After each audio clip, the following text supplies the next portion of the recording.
Ooh.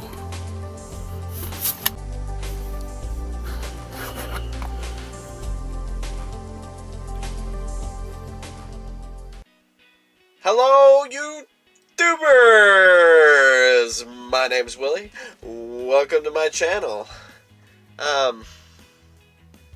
Yeah. Today, I have a reaction to request 114. That request is Outcome of the Second Ork Invasion. This is part of Arch Warhammer's War for Armageddon series, and has been requested by Samuel, so let's check it out.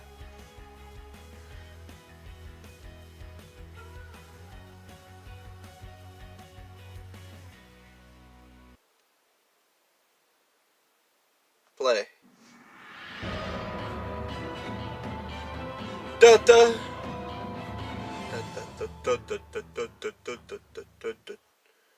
Greetings, salutations, friends, and welcome to yet another Warhammer 40k lore video. Alright. This will be the last video in the second War for Armageddon series.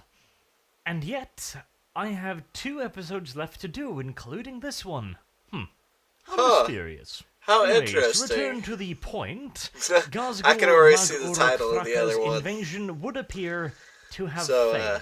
Yeah, that'll be interesting. It's up next. Main attempt against the Hive of Hellsreach had failed. His surprise assault on that very same hive had also failed. Furthermore, his attempts at crossing the rivers Diabolus and Stygies had met with equal failure. And with the recent everywhere. Of the Mannerheim Gap Gargant yards, the Orcs had lost access to some of their heaviest equipment on the planet of Armageddon. Gazgul Mag Uruk Thraka had bet everything on one single titanic blow. It was expected to take over half of the planet's hives in one single strike.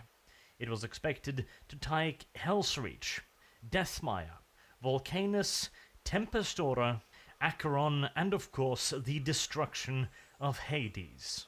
This would have secured the Orcs an overwhelming foothold on Armageddon Secundus, and allowed them to wipe out the less numerous hives on Prime without much resistance. Additionally, Orc forces had landed both to the north and the south, on the extreme ends of the continent. This was a move meant to seize control of Armageddon's primary sources of promethium. The viewing platforms out to sea would be destroyed by the submersible fleet created by Archimedes. The destruction of the platforms were achieved, however the Orcs were not capable of taking control over the drilling platforms to the extreme north and south, which meant that the vital promethium kept flowing into Armageddon Prime and Secundus, and after that straight into the Imperium's war engines. Overall, the Beast of Armageddon succeeded with half of his plan. Key elements included the surprise attack against Hive Volcanus, which almost toppled the Hive, the successful infiltration efforts against Acheron, and of course the surprise submersible assault on Tempestora. However, without control over Hive Hellsreach, the main docking districts and naval trade routes of Armageddon remained operational. And with the dismal failure of the surprise assault against Hive Deathmire, the Orcs were unable to separate Hive Hellsreach from reinforcements. They were also unable to separate the Imperial forces that were sent to defend the rivers Diabolus and Stygies. Instead, forces of various Astartes chapters, including of course the ever-vaunted and valorous Salamanders, managed to hold these rivers against overwhelming Orc numbers. The Orc bullets had been stopped, checked, and eventually shattered upon the Imperium's shield. That is not to say that the Orcs did not have considerable forces still on Armageddon Prime. In fact, the battle would last long after the successful defense of Hellsreach and the destruction of the Gargant yards at the Mannerheim Gap. However, after these setbacks, it became increasingly clear that the war on Armageddon would devolve into a stalemate. This was partially due to the fact that the Orks could no longer bring in substantial reinforcements for a final push from outside the system. Okay. Now that they no longer had Ghazghul's direct guidance, the massive Ork fleet had begun to splinter apart and become ever more scattered and disfocused. This allowed Admiral As if they Parole didn't need and the help newly arrived Astartes element focus. to continue to pick apart the Ork fleet. This would eventually allow the Imperium to reposition vast numbers of men and material via orbital drops. It would also allow the Astartes to regain their superiority of movement by allowing them to retreat back to their ships in orbit and launch rapid hit-and-run operations via drop pods and Thunderhawks at any Ork armies on the move. This fact would also probably have weighed heavily upon Ghazghul's mind. He knew that the Emperor's Angels were very, very fond of attempting to decapitate anyone trying to play with them. As such, if the Emperor's Astartes were allowed to regain space superiority, in all due likelihood, they would be coming for Ghazghul very, very quickly. At the same time, retreating to orbit and taking back control over the Void War was not truly an option. The Orks had won that engagement by overwhelming their Imperial opposition with sheer numbers and driving a hammer blow straight towards the planet of Armageddon. Sheer numbers. Again, the great beast had bet everything on one single hammer blow. He was to take Armageddon in a blitz assault. This was why he would not stop to take out the various dockyards in system on the way to Armageddon. He did conduct some minor raid against the Forge Worlds of Voss, for example, but overall this had a relatively minor effect on the Imperial fleet's resupply situation. This allowed damaged ship to retreat and repair themselves. This also allowed the Imperial Navy to continuously launch brutal assaults upon the Ork invaders, depleting virtually all of their ammunition, safe in the knowledge that they could withdraw, resupply, and rearm. At this point in time, the Ork fleet was simply too scattered and too depleted to have any chance to beat the Imperial Navy in a straight-up engagement, which it had to commit to at this point in time, since they would have had to dedicate themselves to a massed assault upon the Imperial Navy's resupply stations. Anything else would eventually have seen the Ork fleet picked apart, and the Imperium, of course, were constantly receiving reinforcements, while the Orks could not. Any Ork fleets that translated into system at this point would be intercepted, sectioned off, and destroyed weeks before they arrived on Armageddon.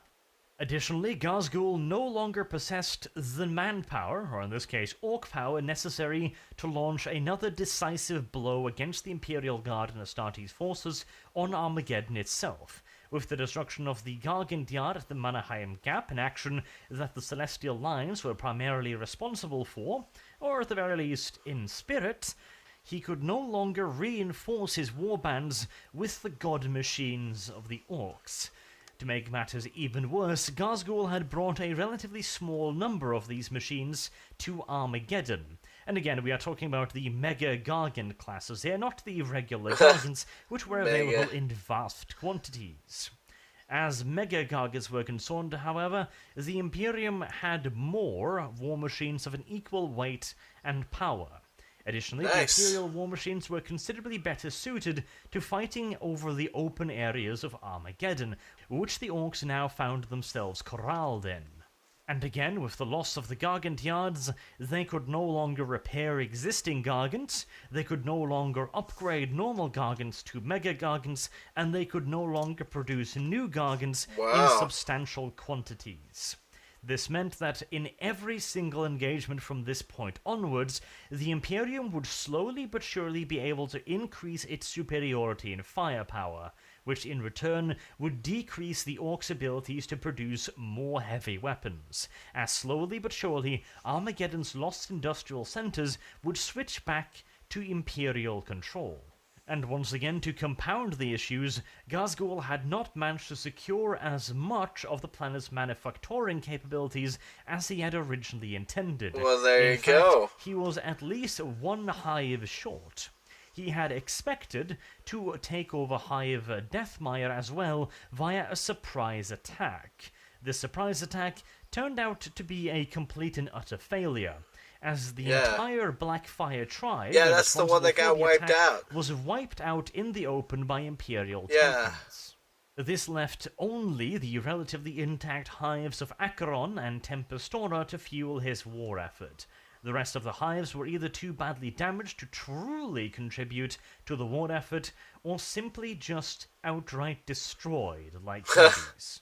But the Orks would of course not have needed to engage in a long-term war if Ghazghkull's final and perhaps bolder stratagem had paid off: the deployment of the Ork Rocks. Ghazghkull's hope was that the Imperium would sally out from its fortifications to retake the hives that had fallen to surprise attacks and infiltration, essentially meeting the Orks in the open fields. However, the Imperium had tried just this tactic during the First War for Armageddon, and it had bitten them in the ass like a cybernetically enhanced great white shark. They were not about to make the same mistake again.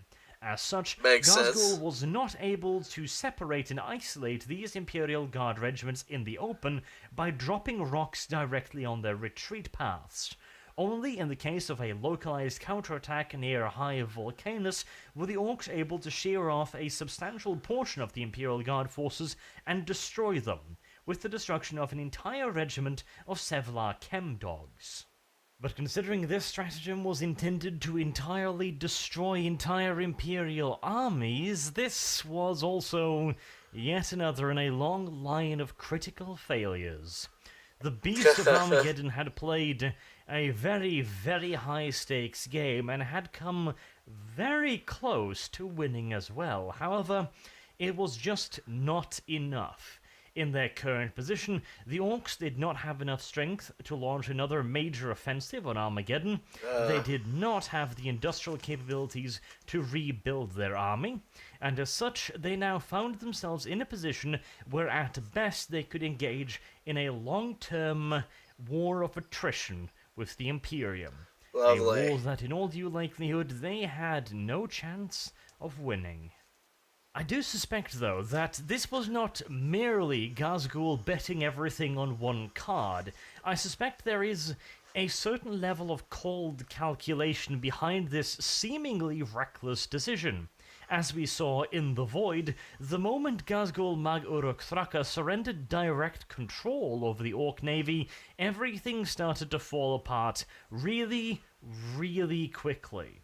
I suspect that Ghazghkull figured that he needed to defeat the Imperium in one quick and decisive strike. Otherwise, he would eventually start losing direct control over his Ork horde.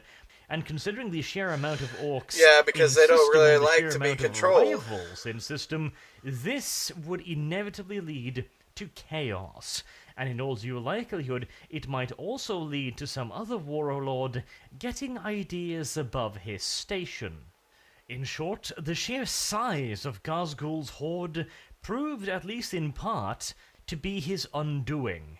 In the early months, when everyone was following his plan, they had great success, although even then, it turned out that some of Ghazghkull's schemes were a little bit too advanced for their own good. For example, the surprise attack on Hive Deathmire. This might have worked out again if it were not for the rather boisterous nature of the Orks. Ghazghkull had overestimated his horde's capability to move silently. The surprise attack against Volcanus was achieved mostly due to the fact that the troops were landed nearby. But on the other hand, he also pulled off some truly impressive pieces of strategy. The infiltration assault and complete takeover of Acheron, for example, was an absolute masterstroke. An entire hive neutralized in a single night, with barely a shot being fired. Nice. Ghazghkull had secured himself the entire also industrial had output of an entire the Imperial backstabbing hive. traitor. So, immediately yeah. and undamaged. Truly, that was quite the achievement. And make no mistake, this was no slapdash operation. Again, I remind you, this is an entire Imperial hive, with a garrison and of course its own Adeptus Arbites forces. This was a masterfully executed, multi-pronged assault. The hive's leadership was decapitated by infiltrators. The Adeptus Arbites were overwhelmed by infiltrating Ork commandos and bully boys. The garrisons were cut off from their barracks and supply depots again by cleverly deployed units of Orks. Just the Not art to mention, of him Gazgul being did not stepped merely on. just have a plan to take the hive, he also had a plan to keep it. And make no mistake, Hermann von Straub was not a popular individual in Hive Acheron. No doubt his replacement of the old regime would have been deeply unpopular, which means that Gazgul managed to replace the Adeptus Arbites as a peacekeeping force, peace, quote-unquote, in the terms of Orks here, within weeks, which in and of itself is quite the achievement. Not to mention, of course, that he essentially directed a planet-wide invasion that struck against multiple targets in a matter of weeks.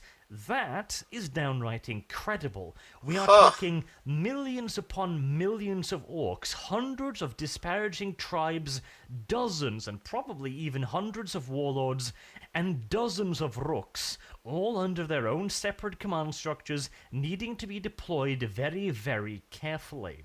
This was an achievement worthy of any Imperial strategist. Indeed, I might even go so far as to say that if the Great Beast of Armageddon can be accused of any major strategic blunder, it is in underestimating the stubbornness of Armageddon's defenders. Time and time again, they fought to the absolute bitter end, selling their lives as dearly as humanly possible in the face of an overwhelming Ork horde. The Imperial defenders would retreat step by bloody step, while completely and utterly decimating their own hives and manufactorums, leaving nothing for the Ork invader. All in all, it was not a bad strategy by any stretch of the imagination. However, it must also be recognized that it hinged entirely upon Gazgul's ability to take Armageddon Secundus within the first 6 months of the landing. This would give him the industrial and strategic position necessary to sweep into the lesser defended Armageddon Prime and secure control over the planet long before the Imperial Navy was capable of breaking the blockade in the void. In this assumption, however, Gazgul was to be proven overly optimistic. Amazing. Over the course of several months of brutal fighting, the Imperium had bent but not broken, and at the end of these starting months, the Imperium still stood defiant of the Greenskin invader. It had taken Gazgul too long. The season of fire was once again upon Armageddon, making any further Ork offensives pointless. Finally, recognizing this fact, Gazgul Mag Uruk Thraka, the great beast of Armageddon, admitted defeat and fled the planet before the Imperium could gather significant forces to destroy his fleet in orbit and blockade the planet below. The exact timing of the beast's exit is not entirely clear. Some suggest it was a little bit before the destruction of the Gargant Yards at the Mannerheim Gap. Others have suggested that this was merely a ruse by the beast, and that he had attempted to draw forces away from Armageddon in the pursuit of some proxy. What we do know for sure is that the Beast of Armageddon has left the planet.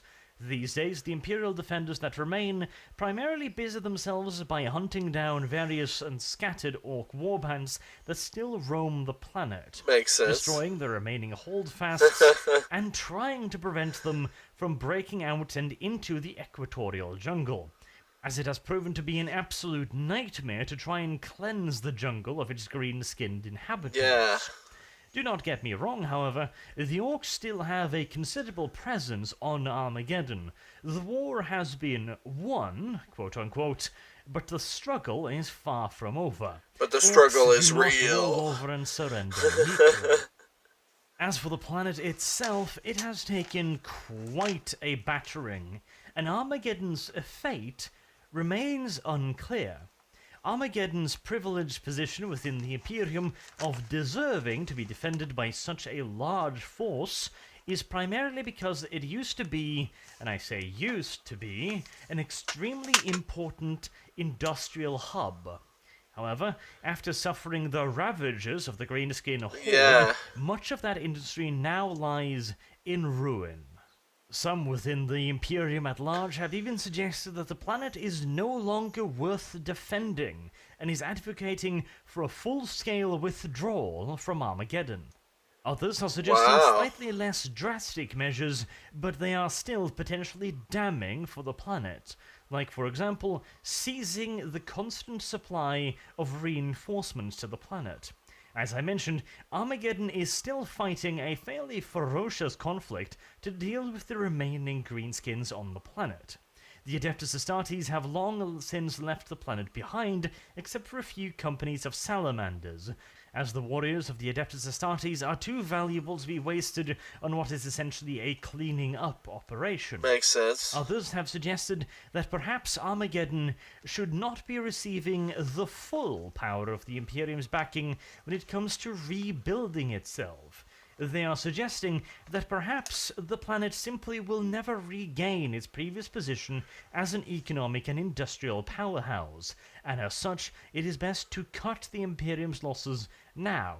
And perhaps, in the far future, many centuries quite possibly, the planet may once again regain its stature within the Imperium and be worthy again I would of the hope wider so. Imperium's aid. Unless, of course, the beast returns first. And as for the Imperial he defenders, left. it is hard to come And that up just with feels any like kind of one solid day numbers he's gonna for try and casualties. come back. We do know that the civilian casualties stretch easily Just because it's into his the favorite billions. playground. The destruction of Hades' hive alone would probably have cost upwards of 10 billion human lives. As Yarick, of course, prioritized the military evacuation of the hive rather than the civilian. Additionally, war with all of its horror is never kind to the civilian population. Never. Infrastructure is destroyed, granaries everybody emptied acts to like it feed should the be. ravenous imperial armies needed to It's defend just them, a sad water lines broken sad apart, and of course the fact. simple fact that Armageddon is not, at the best of times, a particularly friendly planet. Something so relatively minor as a breakdown in, for example, the cooling systems of a hive might lead to thousands, if not tens of thousands of people choking to death as the season of fire fills the halls of the hive with choking ash and brimstone. Tens of thousands more, if not hundreds or millions, might die as water sources are contaminated or interrupted entirely. And of course, there is the ever-present question of food.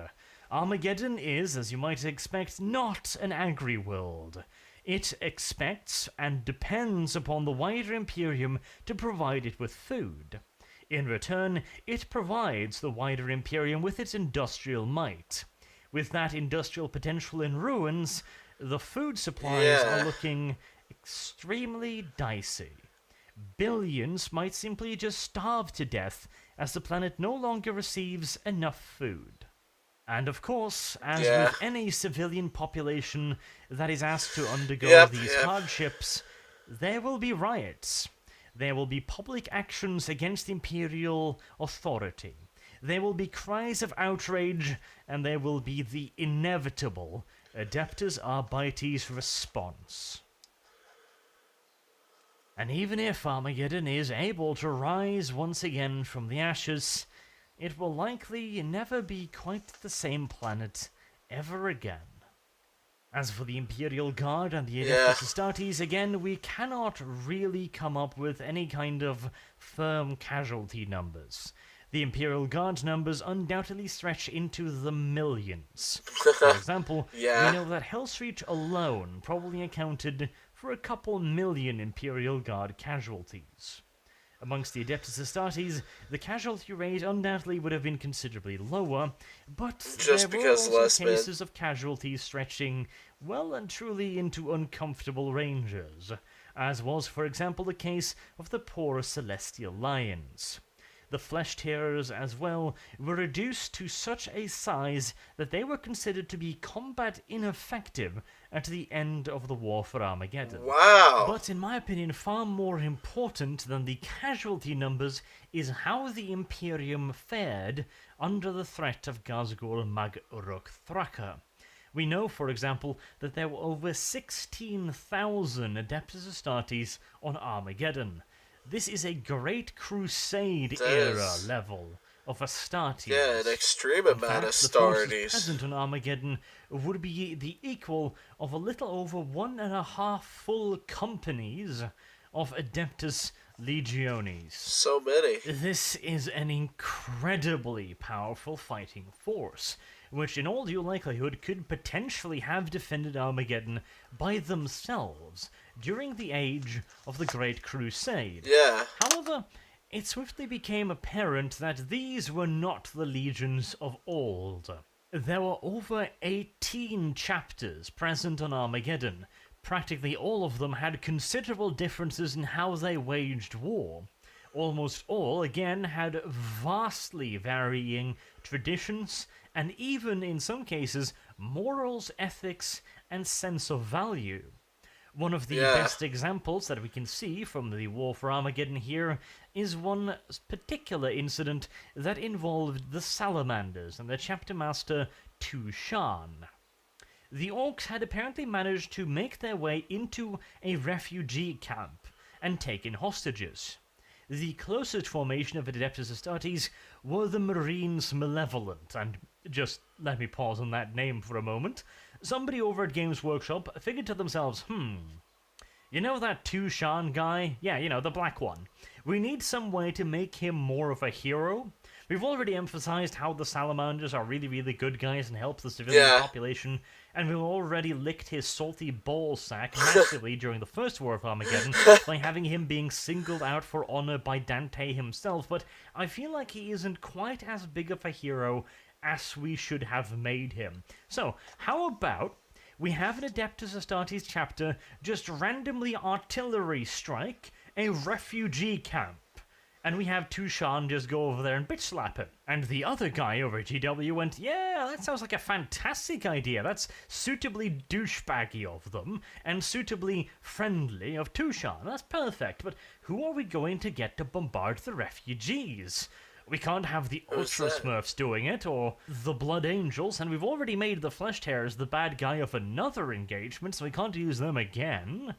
And the first guy went, oh, that's easy. We'll just invent a new chapter, and we'll call them the Marines of Evil.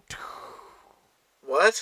And the second guy figured that was a little bit too obvious, so they decided on the Marines Malevolent instead, because that is basically the Marines Evil, except slightly more So they verbose. named it after the, But hey, at least they look cooler than the Neko Neko Nyam evil Nyam chapter gal of the from, Neostartes, so that's something. was it Anyways, the Marines of unadulterated evil and puppy kicking Malevolent? launched artillery attack against the encampment, with the predictable consequence that the vast majority of the Orks and refugees were turned into extra chunky salsa. Tushan then bitch-slapped the chapter master of the Marines Malevolent and continued to virtue signal for a little bit. Okay, it was a little bit more serious than that. He had just launched an artillery strike on a civilian encampment, but that, in all due reality, was mostly just because they figured the civvies weren't really that important. I mean, they're civilians. They didn't manage to hold off the Orks by themselves. Surely they should be more than happy to keep the Orks occupied while the Emperor's angels took care of the greenskin threat.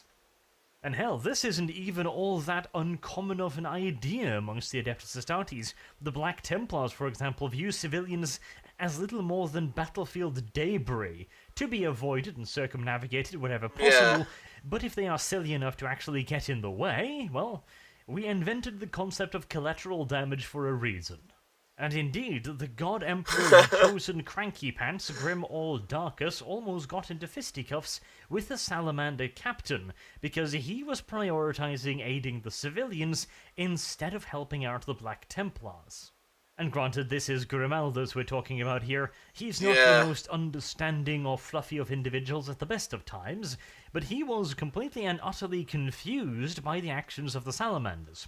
To give you the example, the Black Templars were launching hit-and-run assault against the Orcs, striking them quickly and violently, then melting back into Hive Hellsreach to launch further attacks. They didn't really give a shit about protecting the civilian population or aiding the evacuation in any way, shape, or form. They simply concentrated on doing as much damage to the Orcs as possible while minimizing the danger to themselves, so they could happily go on purging and smashing greenskins for as long as possible. The Salamanders, on the other hand, went out of their way to locate refugee columns and protect them and escort them all the way back to safety. This, of course, meant that they exposed themselves to considerably larger numbers of Orcs, as the Space Marines would be able to move very, very quickly, even through the broken hive, whereas civilians would undoubtedly slow them down rather considerably. As far as Grimaldus was concerned, this was the Salamanders taking unnecessary casualties by escorting useless battlefield detriant. And what made it worse was that the Salamanders requested the aid of the Black Templars, tying them also to these useless hunks of flesh. In short, the Astartes were divided. And indeed, I might even go so far as to say that with this many different chapters in theatre at once, they were occasionally working directly against one another, as there was practically no chapter-to-chapter communication. One chapter of Astartes might launch an attack on what used to be a large concentration of Orcs, only to realize that another chapter had already attacked that formation. There would be a lot of double action, where various chapters would be doing exactly the same thing and often getting in each other's way. To the point where eventually the Salamanders almost entirely withdrew from active combat operations to help the civilian population, even dedicating most of their tech priests to restoring the Hive's infrastructure rather than be used in offensive operations. Additionally, Armageddon High Command now had to deal with the fact that 16,000 superhumans were running wild across the planet, launching attacks willy-nilly here and there, hit and running, screaming around the place, and nobody really knew where or how many there were of them. So now Imperial Guard commanders had to work around the idea that a bunch of rabid superhuman zealots were wandering around the battlefield doing God only knows what.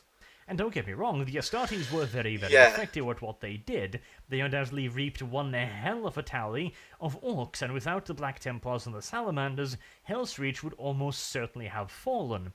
But they would undoubtedly have been much, much more effective if they were actually a unified Legion formation. Indeed, I might even go so far as to say that they probably would have been able to win the war by themselves if they were a conventional Legion force. Together. The Orcs would have had a very, very hard time stopping a concentrated spearhead of 10,000 odd Astartes heading straight for the largest center of enemy resistance, where Ghazghul was likely to be hiding.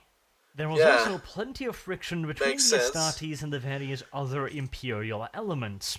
For example, we have one particularly nasty story told by the Sisters of the Argent Shroud. 3 companies of Battle Sisters were engaged in the defense of a small mining outpost. The remaining citizens of the mining outpost had organized into ad hoc militia units and had been armed with whatever was at hand. Eventually, the Sisters of the Argent Shroud made contact with an unknown number of flesh tearers commanded by their chapter master, Gabriel Seth. The chapter master denied any communication with the Sisters, denying any sharing of tactical data or even just base communication other than making themselves known in the area. Once the Orcs engaged their final assault upon the mining colony, the flesh tearers fell upon them from the rear.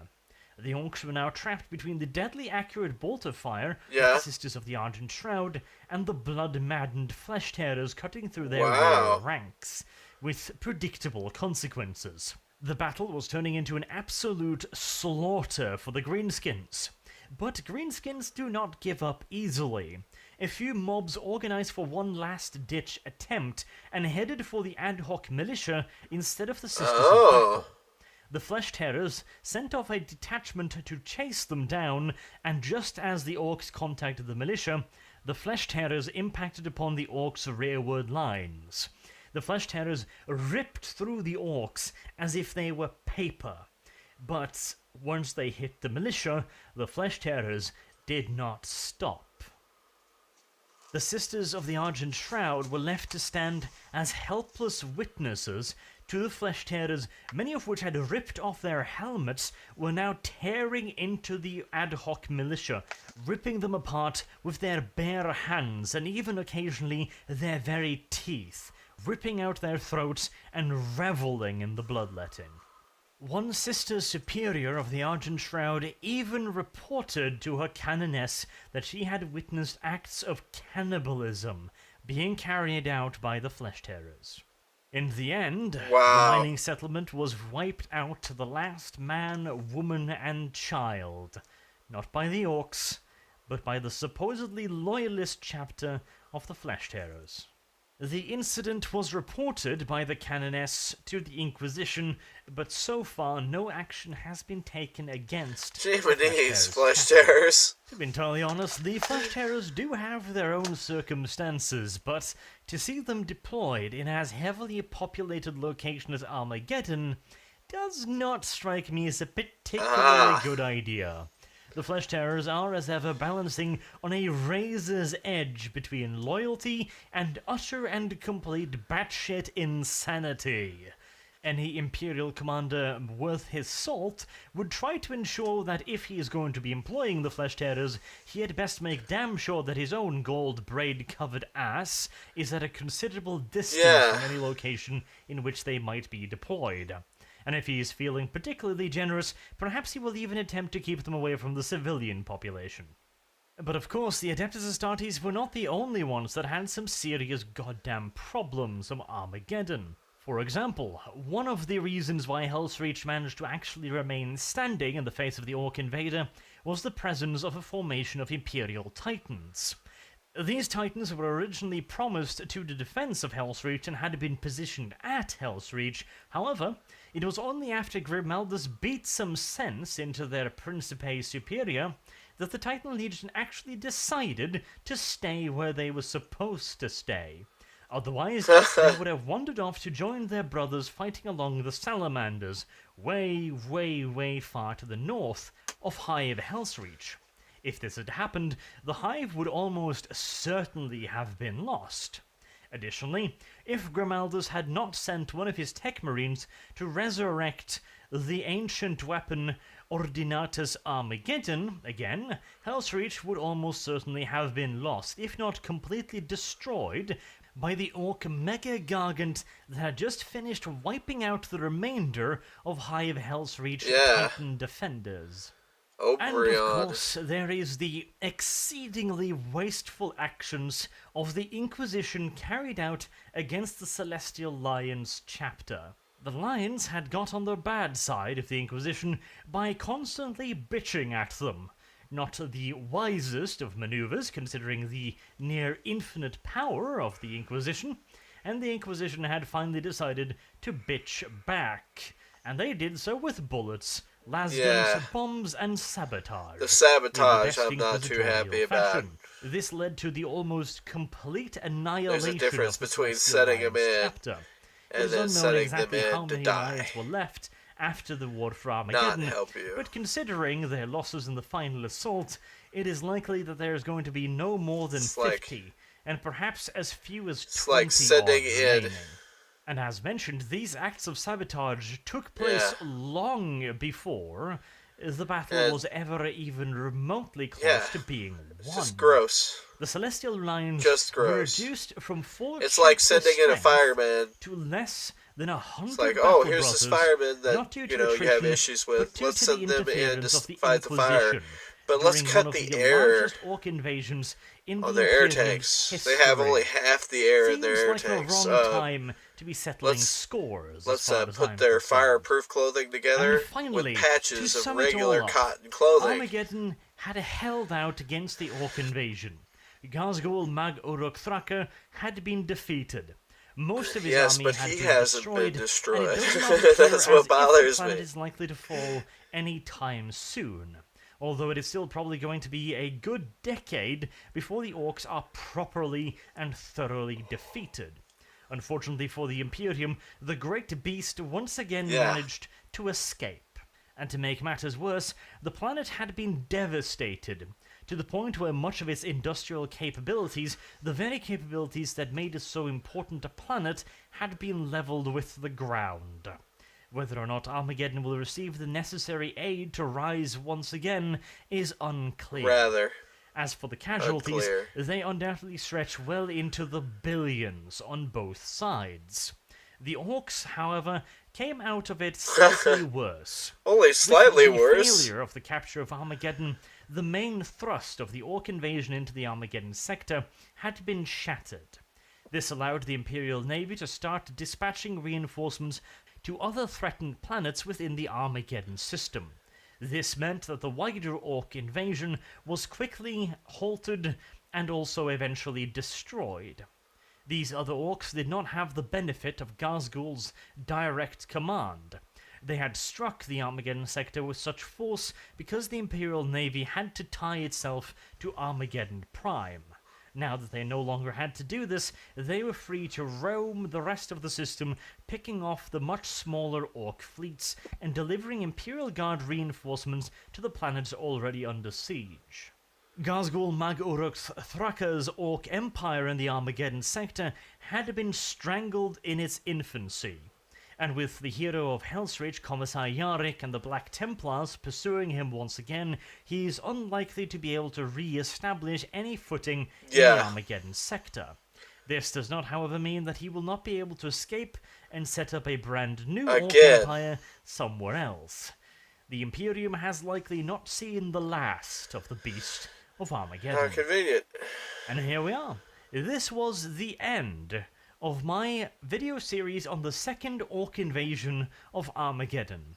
I do hope you've enjoyed it so far, and we've got one last little video left to do. It's about as long as this one. I wonder who that will feature. A certain Red Angel, perhaps. Don't expect a super long video on that, though, because we have or at least I think it's as long as this information one. about that particular engagement, and you may thank His Imperial Inquisition for that. They apparently don't like that kind of information spreading for some mysterious reason. Anyways, until next time, I have been Arch. Thank you very much for watching, and I do hope to see you all again soon. Too. Have a good day. Well, that was an interesting video on the outcome of the second Ork invasion.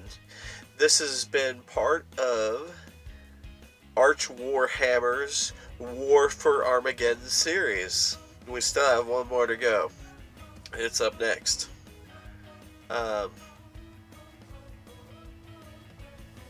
So, that's from Arch Warhammer. Check out his stuff. Link in the description to help you guys get to his stuff. And this has been requested by Samuel. Very interesting stuff.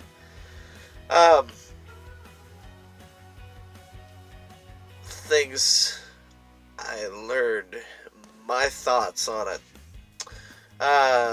Well, the Orks failed. The Great Beast had only managed to get half of his plans accomplished. And, yeah, their size and their impatience and such was their downfall. They just couldn't handle it. It does bother me that the Beast got away, which means he's going to be seen again.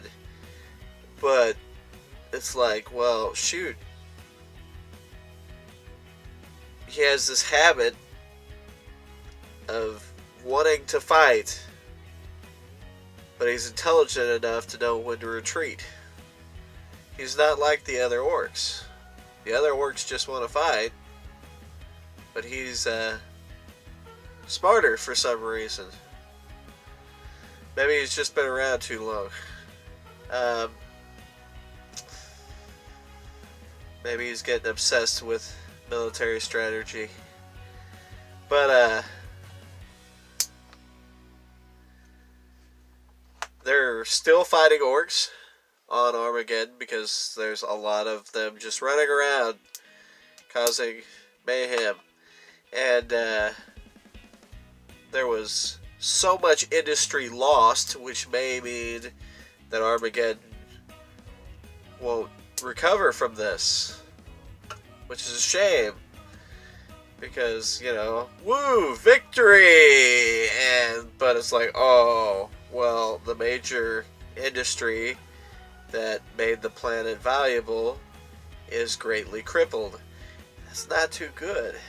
Not when all the civies rely on the industrial part of it.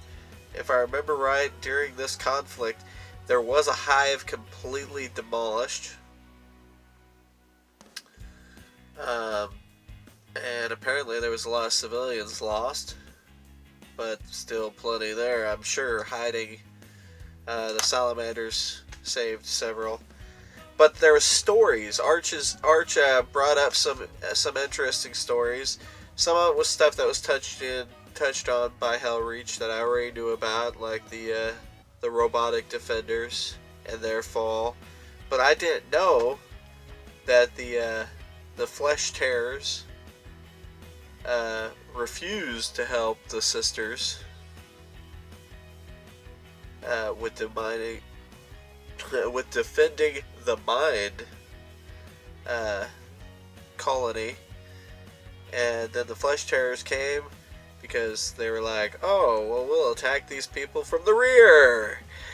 And then they completely went through the orcs and then started killing the miners. And they destroyed them.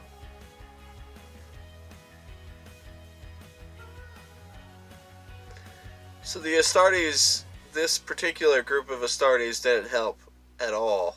In fact, they made it worse. Yay! And, yeah. And they talked about Grimaldus's reaction with the salamanders. I was familiar with some of that. Grimaldus being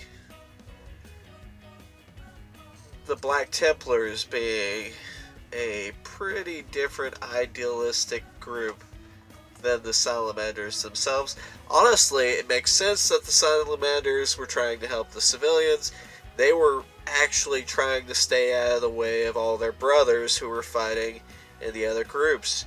I think that's quite ingenious, actually.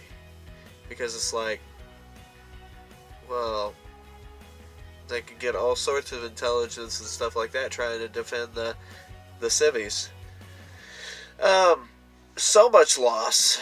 Soldiers, Astartes, those unfortunate kittens, and no real talk about what happened to the traitor that was in that one colony that used to be the old fathead leader. So I might have to look that up, see what happened to him. I'm not the biggest fan of traitors. Yeah. But that's about all I got to say about this particular subject. But just a reminder, I do have a video out that has video 111, or request 111 to request 30. This allows you guys to see what's next. Because, like I said, what's next now is the Chaos Invasion of Armageddon. And that's the last video of the Armageddon War for Armageddon series. Yeah, so here for the Armageddon series. But there is definitely a lot more coming up of series-wise. So we'll have to just check that stuff out.